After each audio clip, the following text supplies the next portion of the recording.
And here is one of our terrific candidates who just recently announced. Please give a big hand to Linda McMahon.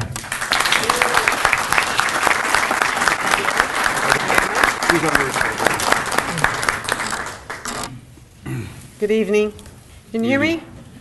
I love the poll. Yes, I can't do about that. Poll's good.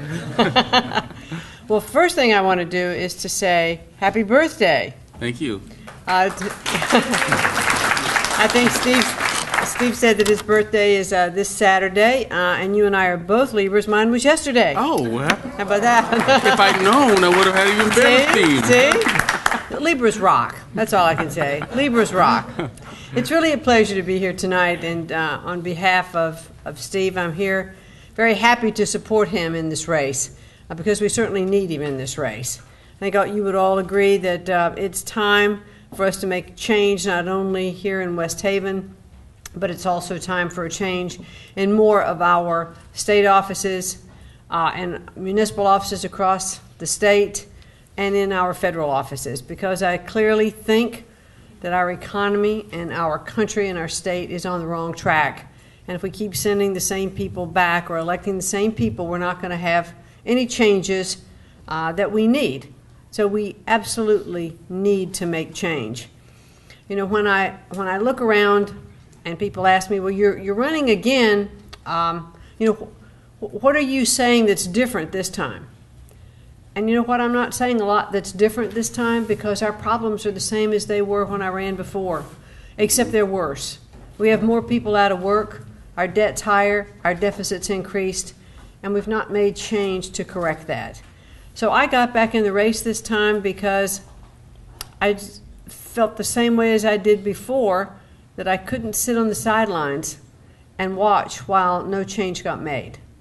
So we need to put people in office, I believe, who have an understanding of what it's like to have a job, or if you've created a business, what it's like to put your own capital at risk and to sign the front side of a check. And I've been bankrupt before. I've lost everything. I know what that feels like.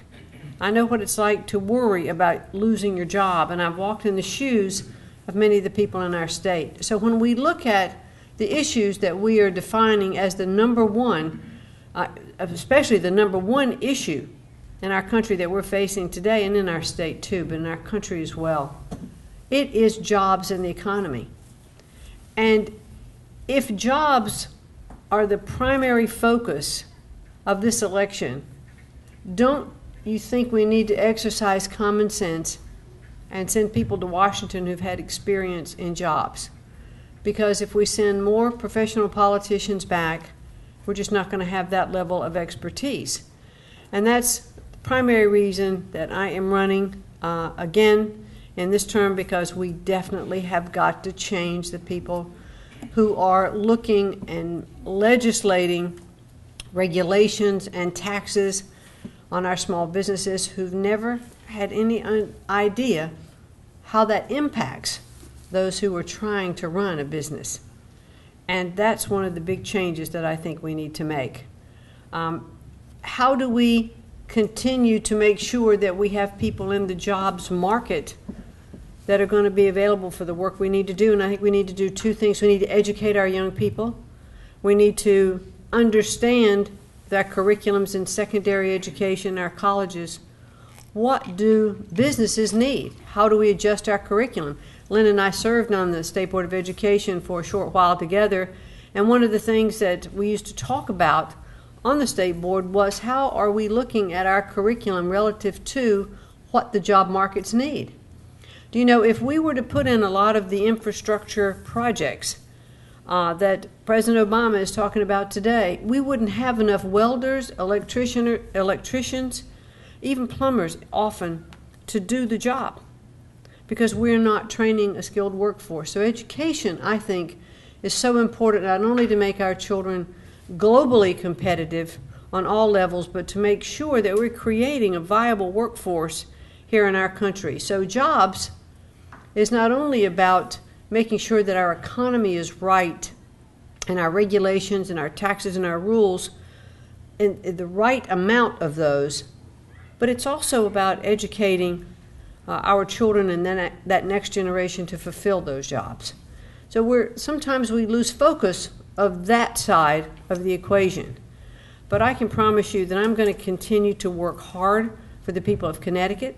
I'm going to work hard for our country to make sure that we are putting people back to work, that we are creating that certainty in the environment of business so that entrepreneurs will take risks and so that they will grow their businesses or start new businesses. Government doesn't create any jobs, but as legislators, you can certainly be mindful of the taxes and the regulations that are being placed on businesses and entrepreneurs.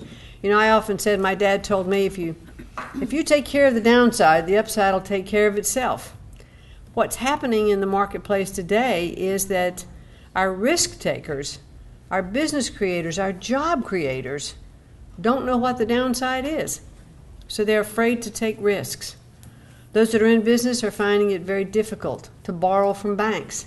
And I've talked to members of our community banks who will tell me that they oftentimes have capital to lend, but the regulations now are so stringent on them under the new Dodd-Frank bill that they're not able to loan to people in the communities that they've loaned to before.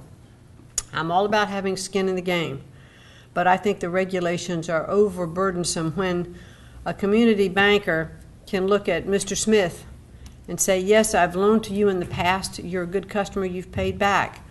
But the bank regulators have come in and said, you have a risky business, and we believe then that you are not a good candidate for a loan. Now, Mr. Banker, you can loan to Mr. Smith, but if you do, you're going to have to put more capital aside, for that loan, or, we won't insure you.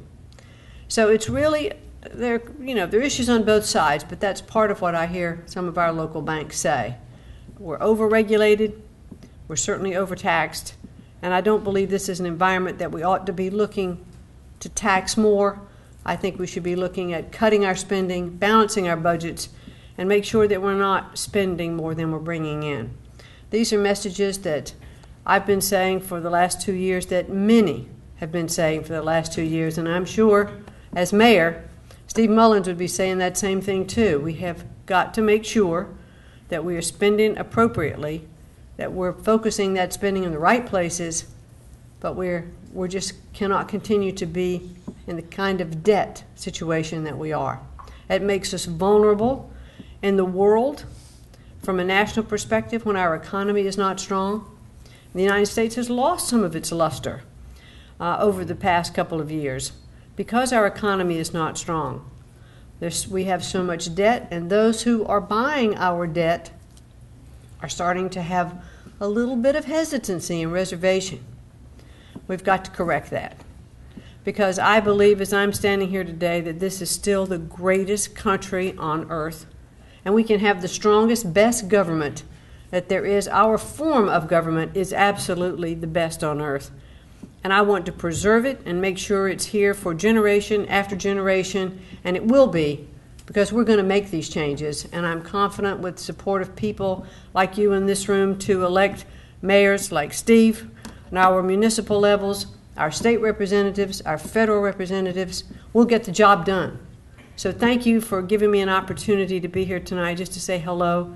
It's great to be in West Haven. I see a lot of familiar faces, and I appreciate the invitation and the opportunity to stand next to Steve and to Jean as they are pursuing this tough goal, tough race, but victory is close. Thank you all very, very much. Thanks so much. Thank you.